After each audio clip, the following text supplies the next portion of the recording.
Hey everyone, Jamie Pate here. Welcome to this video. Today I want to first off thank ScrapbookCom for sending me the brand new Tim Holtz Distress color collection. And you probably have already seen this revealed today, so I'm not sharing anything brand new. You can see here in this image some makes we are going to be engaging with this brand new color. So let's get right to it. Let me show you this brand new Distress. Okay, take a look at Lumberjack Plaid. Beautiful, brand new red that has a little bit of this undertone of sort of a pinkish kind of hue. Not overt by any means. It's just sort of laying there in the very, very, very background of it. And so just to give you an idea, let me kind of get these guys out of the way for a second, and we're going to dive into some ideas. This is how I like to swatch my new Distress colors. And this is Distress Oxide ink that is on white heavy stock. And so I'll put this right here just to keep a reference for that. Then we have another one that I've swatched here recently, and this is Festive Berries.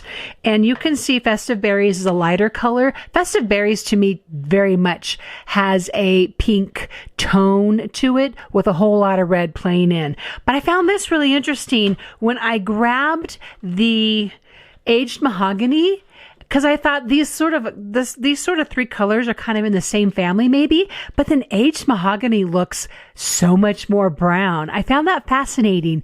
I highly suggest when you get new Distress colors to start swatching them. You're just going to have a new appreciation of how those colors really play out. So let's get to the make that I really want to get to first. I'm going to make a 3x4 card using the Lumberjack Plaid, and let me show you how that comes together. Okay, to start, I have this ScrapbookCom craft mat, and I have a 3x4 piece of watercolor, and I've grabbed this Stripes stencil. But first, before I do that, I want to grab a piece of the mint tape, and I want to, not only am I going to adhere this down to the surface, this is the sticky mat, so it's going to stay pretty nicely, but I just want to make sure I have a clear line here, and I don't want to go beyond that line because I'm going to do some layering actually with this stencil. I'm going to kind of do a little technique that I was playing with earlier, and I want to share it with you. This is going to be a 3x4 card from my December album, and I have loved making these ahead of time, and I highly suggest it. So I know we've kind of been flipping back and forth between fall and Christmas. Today we're living in Christmas, and that's okay. It's just the holiday season of making. So I have a ScrapbookCom ink dauber here, and I'm just going to pick up some ink. Now, what I decided and learned I wanted to do, kind of taking my time here with this, I want to obviously add these stripes into my surface, onto my paper.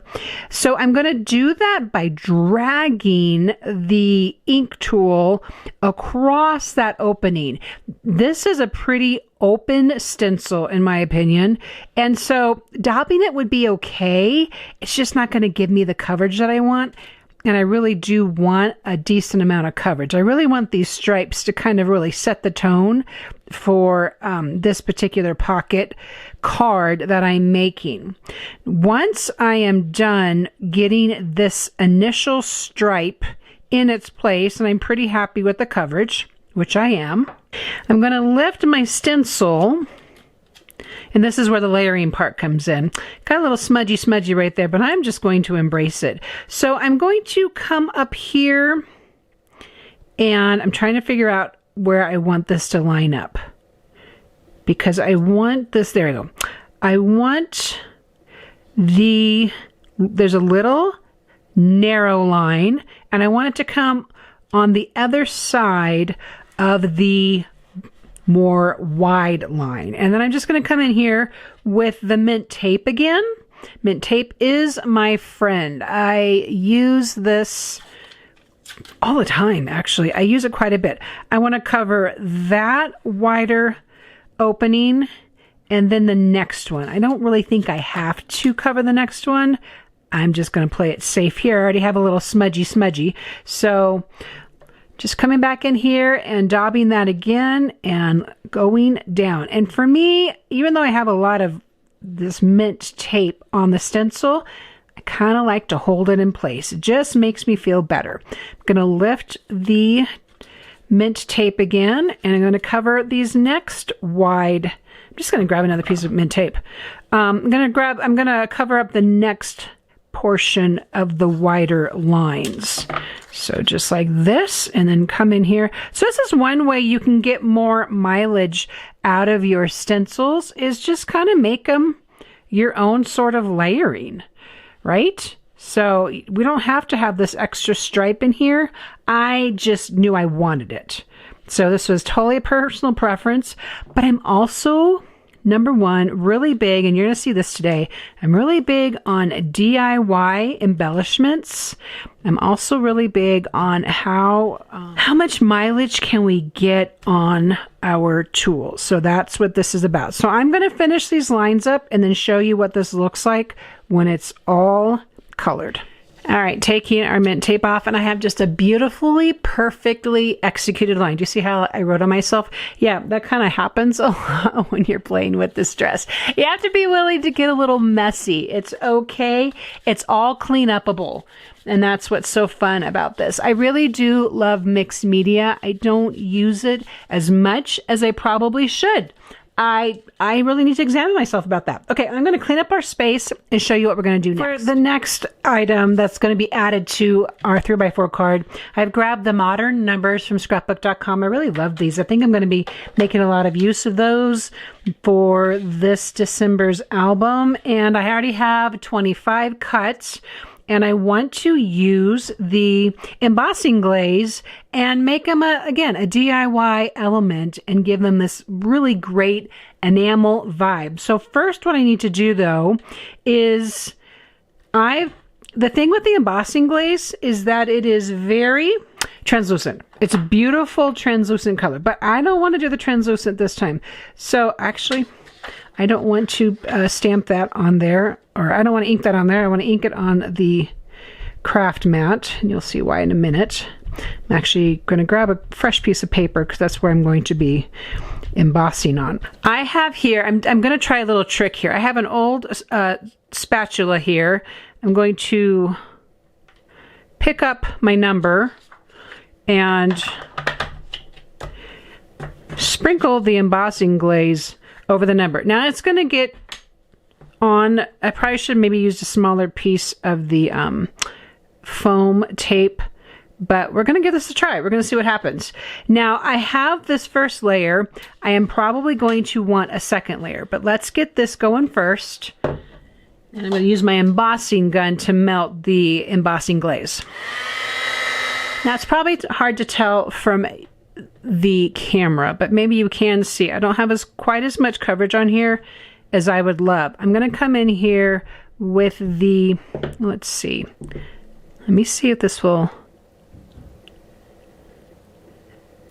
Okay, that comes off pretty easy. And I'm going to come in here. This is embossing dabber. Do you see dabber or do you say dauber? I like dabber personally. You can tell me if you think it should be dauber. Seems to me if it's dauber, it should be spelled differently, but I don't know. All right, so I'm going to use my handy dandy little tool here. Carefully get that attached. I like to make sure there's no powder near the embossing tool. I don't need it blowing away. So that's why I set it off camera while we did that part. It's also why I like to close up the embossing glaze. Okay, let me set this aside for now. And I'm going to heat it up again. I am pretty happy with that coverage. And I kind of like my little handy dandy tool here. I'm going to let it dry a little bit and pull that off of there. I'm not going to do a 5. I already have a 5 done here. Here's my other 5. Let's pull this guy off of here gently. Oh, he came off just so. Okay, we will be doing that little trick again. That was fantastic. Especially when we're doing, you don't want to touch the surface of it, right? Okay, no, you don't. So what do we need next? Well, we need our card. 25 is going to be part of this card. One of the other elements I want to use on here are the branches from this holiday brush strokes, and I've grabbed one of the patterns from the Christmas pattern collection, and I went ahead and trimmed or die cut these rather, and so these are ready to play nice with my 25 here. I also have this Christmas cardstock, and I really like this color here, and I'm going to just trim a piece out of here. It's about 1/4 of an inch, give or take. And so what I want to do next is give this a little bit of a border, but I don't want it to adhere flat. And if you've been around at all on this channel, that's kind of a common occurrence, is that I don't particularly like to embellish my surfaces so that everything lays flat. I like things to float an awful lot. So that is a 1/8 inch wide double sticky tape. And we're going to cut off the excess here. And then what I want to do is I'm going to come in here. You could do this with the ruler so you don't get paper cut. Not that I know anything like that. I'm going to clean this up really quick. Just some water there. It keeps marking the back of my card up, and I should have cleaned this up earlier. So we're just going to do it right now. I'm going to come at the bottom of this edge too and rough it up and distress it. I really like the fact that the ScrapbookCom's paper pads have a white core. I like that. I know a lot of people don't, and that's just personal preference, right? There's no right or wrong to how you put your embellishments on a card, to how you whether you distress or you don't distress. I'm going to go ahead and put this 1/8 inch foam adhesive on the back of this too, but before I adhere it to my card. Now, something I should have done before I laid this paper down, I don't know. Sometimes I just do things backwards. I don't even know, but sometimes it happens, and I just have to figure it out. And we can figure this out. So this is Holiday Wishes, I think, tape from 49 in Market. And it's beautiful, scripty kind of tape. And I am going to line my background with this, and I'm going to come in here with another piece, and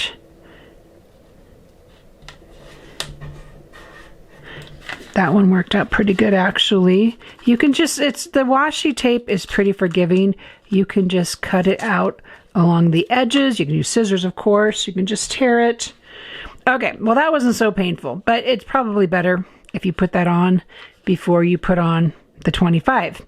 So I'm going to go ahead and get the 25 in place. This could be any number, right? If you're doing December album, you might want to number your stories or number your days. So this could be, you could make all your numbers in this fun enameled DIY kind of vibe. So this was just an idea I had for my 25. And I'm going to take these guys, and I actually have a set here already that I've just mini attached together. I'm just going to come in here and add a little bit of glue right here on my green cardstock. And then pop these guys here. They're already gathered together, which I love. And so I'm going to press that in place and just going to let it dry. I'm going to use a sticker book from Tim Holtz Ideology. I've already pulled off this Tidings of Christmas, and I backed it with some cardstock, and it also has the 1/8 inch foam tape. So it's going to pop right on there. And this is just one way to make a mixed media or DIY pocket card for your December book, or for a tag for an album, or for an embellishment piece on a scrapbook page. Okay, I have cleared the deck here and gathered a couple of things. I have a 4x6 piece of watercolor paper. I am going to use the Bold Text Christmas, probably most especially the Holly Jolly sentiment. I have a circle die cut from ScrapbookCom, and I have Tattered Rose, of course, Lumberjack Plaid, and Victorian Velvet sprays. I'm going to make a background, and we're going to use the Christmas patterned collection as a tag as part of this background. So first, of course, you got to make the background. So what we're going to do here, I also need my distress sprayer, so I have that. So I'm actually going to, I like to use Tim Holtz glass mat because I like the craft mat for doing this particular background. So my particular Distress Oxide is a leaker. So the Distress Oxide you want to make sure you shake up because it has that oxide pigment in it, and it needs to get incorporated with the rest of the stain or spray, if you will. So I'm just going to add this to my surface here. I'm going to come in with same thing. You have to shake them all up. Shake, shake, shake. Now my Victorian, or actually it's my Tattered Rose, is a little spotty right now. I don't know what's going on with that. And then of course the Victorian Velvet.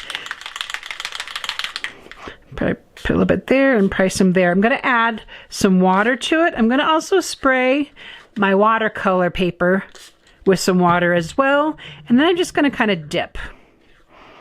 And that's pretty bright, and I don't really want it that bright. So the beautiful thing about these Distress is that they do like the water.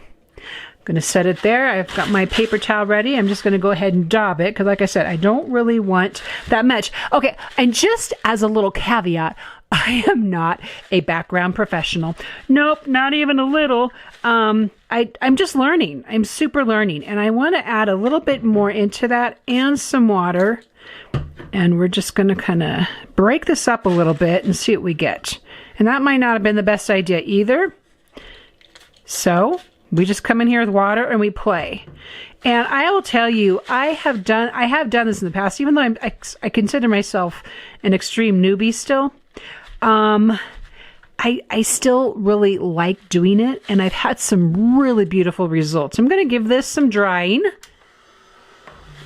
The thing is, because when you are, and mostly this is what I do, sometimes I'll use my backgrounds for card backgrounds or tag backgrounds. I'm going to be, you saw I was already going to cut this up in a sentiment. And so it's not like, what do I want to say? It's not rocket science what we're doing here.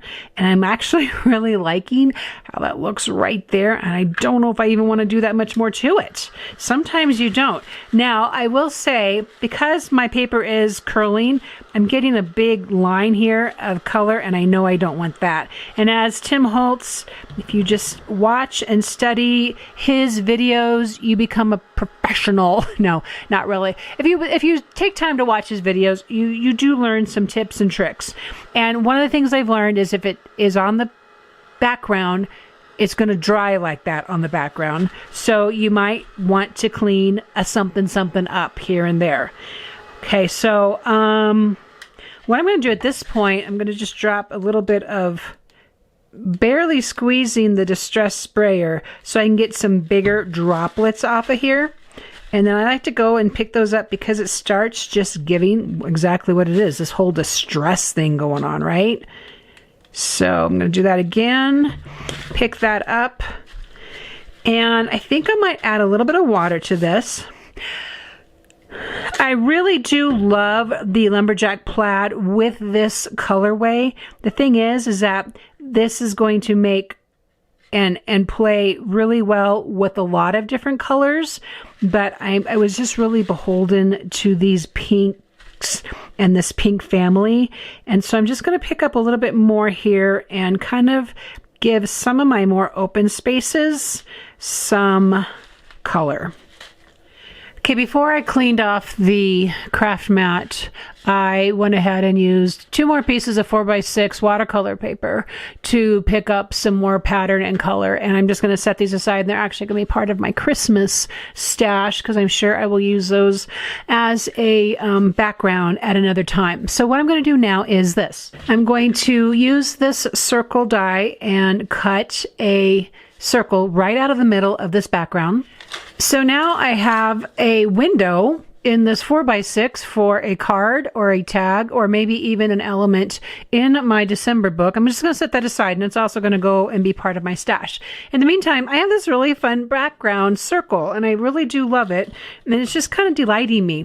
And I'm going to cut out of it the sentiment Holly Jolly. So now we have another twofer, right? Because I'm popping the letters out of my circle tag, and this now becomes my negative, but it's what I want to make my tag from.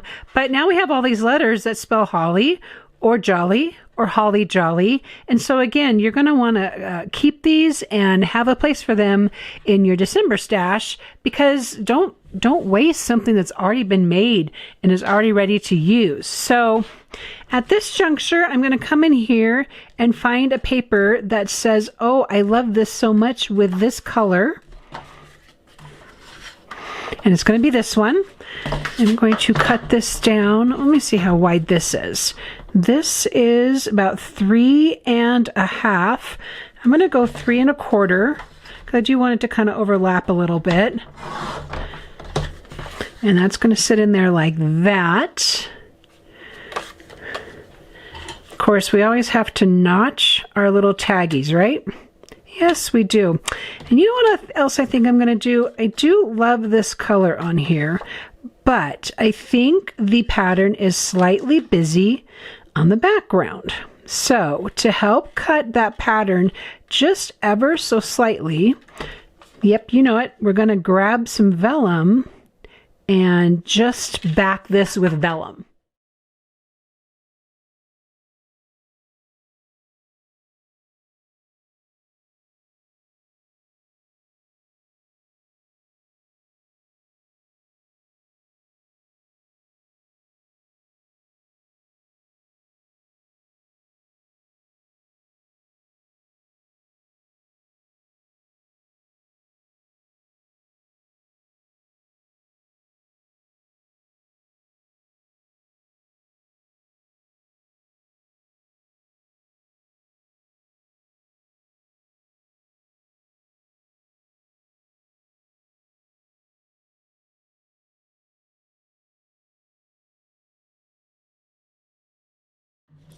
One of my most favorite stencils that's offered at ScrapbookCom is this dotted 6x8 stencil. I use it over and over again. If you go visit the gallery at ScrapbookCom, which I hope you do, and I hope you are uploading to the gallery as well, it's a great space. You're going to see under the stencil a whole lot of my makes. It's just, I'm clearly addicted to the dotted stencil. I have grabbed the Texture Paste Opaque Matte from Ranger, and I am going to just simply, this is a very simple pocket card. I am very simply going to run the texture through the dotted stencil. Nothing fancy about this whatsoever. And once I'm happy with the coverage, then I'm just going to let it dry. So when that's dry, I like to go back over this with the stencil and just place it back over right as though I was going to add the dots again. I'm going to grab the Distress Oxide, Lumberjack Plaid, of course. I'm going to use this small brush and then just go back in here. And this way I'm able to just highlight only the dots.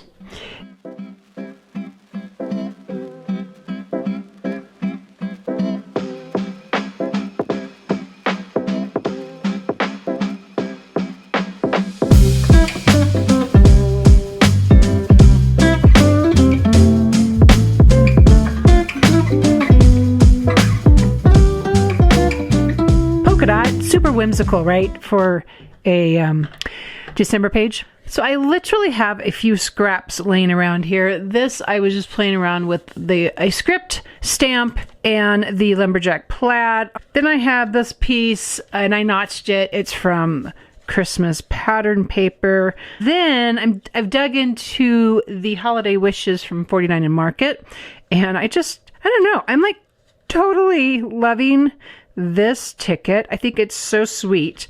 And then I have this tree. I'm always grabbing the tiny attacher. It's one of my favorite tools. I do actually think it would be one of those if you could only pick a couple of tools. Because I can't do one tool. Like, what's the point of, you know, you get asked if there is one tool that you had to have, what would it be? Well, you can't have just one tool because then you can't make anything. So it's got to be, what are like the top few tools you would have to have? Okay, a tiny attacher would be one of those. I'm going to pop this right about here, but I want to run the ribbon through it. And then I'm going to show you an idea I have here. So I like to mark with my pencil where I'm popping a hole on an embellishment. Okay. And then I've got the smallish ribbon piece. And remember at the end, right after we finish this little pocket card, then you can see, if you haven't already, how I go about coloring my ribbon. It needs to be adhered actually to these guys. See how these are still loose? So let's give it some love there on the back. And Jamie, why do you put all those layers on and then cover them up? Because you can still actually see them, and it's that subtleness of the layers coming through that I just adore so much. So here's what I was thinking. I'm using this black velvet 6x8 album for my December album this year. I did this first page, I think it's gonna be a first page, in a distress YouTube a couple weeks ago. I just have some pages and some papers in here right now that are super inspiring me, and this is one of the ones from the Christmas pattern paper that is inspiring me. So I thought one of the things you could do, because you have all this layered awesomeness, is just slide it in there like that. So our textured and distressed pocket is inside of its pocket space, and then you have all this lovely layer kind of hanging out and playing and still being very interactive here on the page. And I just thought that was kind of pretty. So that is a look at the lumberjack plaid distress, and a couple of ideas on how to use it. We made a background. We used the embossing glaze for some great DIY numbers. Also use those with alphas for a title. We made another textured background. We colored our ribbon. Just a couple of things that are coming into play here. And I hope you found a lot of value in this video. And I hope you too are going to grab some of the distress and give it a play and just enjoy adding your favorite elements to your December album. And then just hang on tight here for the little bonus ribbon coloring. And thank you so much for watching. Give us a like if this is something that you liked, and I will see you in the next video. Okay, we're going to pull all of these elements together in one moment, but first what I wanted to do is, I have this seam binding. It's just sort of your ordinary rayon seam binding, and I'm getting it wet. I'm going to use the oxide of the lumberjack plaid spray, and you see I already added some water to my seam binding, and so now I'm just going to spray this on here. And you can tell I've already had some fun with this ink, and it's kind of all over my hands. But when it comes to adding the ink to ribbon or string or any kind of fabric, I just like to use this like it's a little spatula, and I'm stirring it in the pot. So that's what that is all about here. And actually, as you can tell, there's more there. So let's not let our color go to waste. This is going to be a lighter coloration of the ribbon because there's more water diluted, and that's okay because it's just a different shade, and I might even like this better for the project. So then I'm going to grab my paper towel and pull it up and just sort of squeeze it dry, and that way it's not going to get all over my hands now. I'm going to do the same thing with this darker ribbon that I'm going to dry it with my heat gun.